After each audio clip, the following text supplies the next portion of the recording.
Today the verses are verse 14 and 15.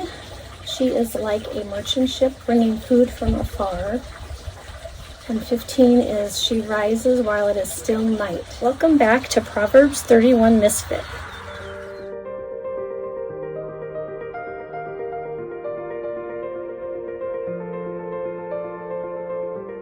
14, she is like a merchant ship bringing food from afar. I suppose this could be an insult, as we don't want to be compared to a merchant ship. I honestly don't think we're bringing our food from afar unless it's behind a screen ordering from Amazon and have it delivered in less than a few hours. I remember the days when I had small children and I was clipping coupons. We want to be mindful of what we're feeding our children, our family. We somewhat want healthy.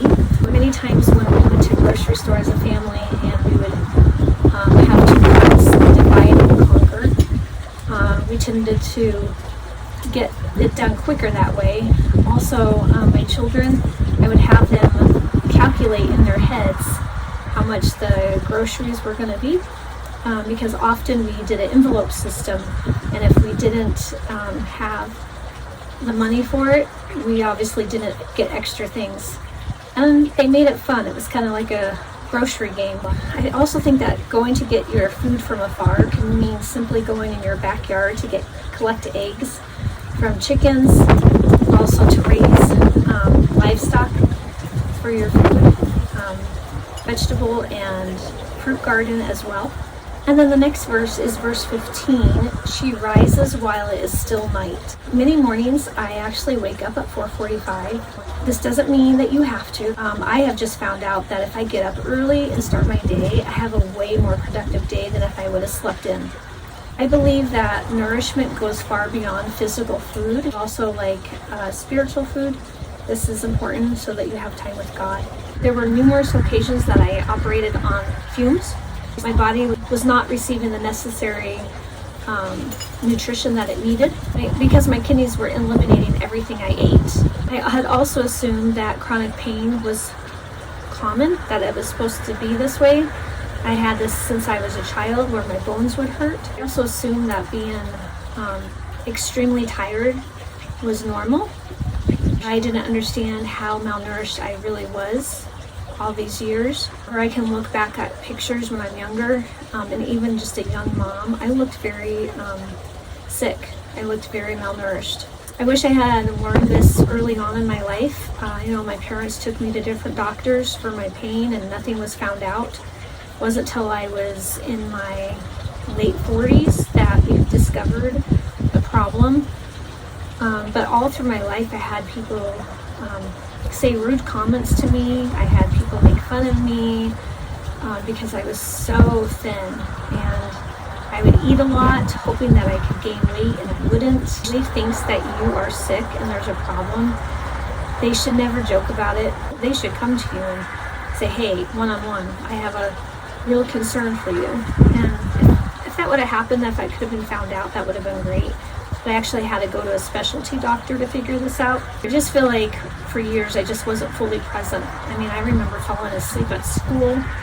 I remember being so tired at times where it was just hard for me to keep my eyes open. I thought that migraines were normal. I thought that bone pain was normal. I guess in my mind I just thought you live with it for so long, you just start remembering the pains. So I think most of my life I was just surviving instead of thriving. Looking back, it makes me sad because I was really dealing with a lot of pain, not knowing where that was coming from. And I think it was easy to have sudden outbursts of emotion. It could be anything. And then I wouldn't know why.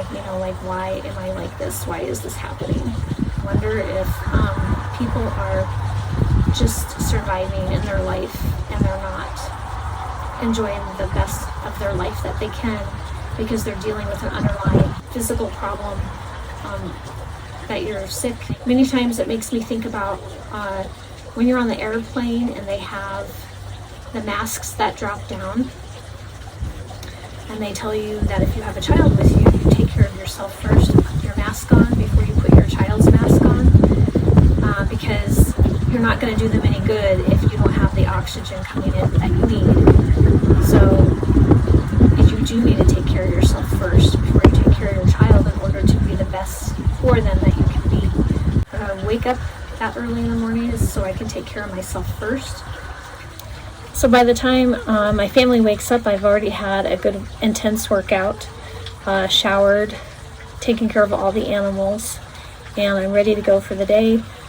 And I'm feeling happy because I am not hurting, I'm not in pain, and my kidneys aren't dumpy.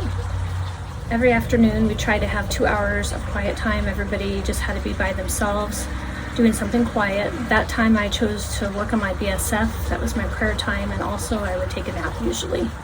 Even now, I feel like it's important to have that time just to sit still, even if it's 10 minutes a day, just to do nothing else but put your feet up and relax for 10 minutes. It's kind of like a cat nap.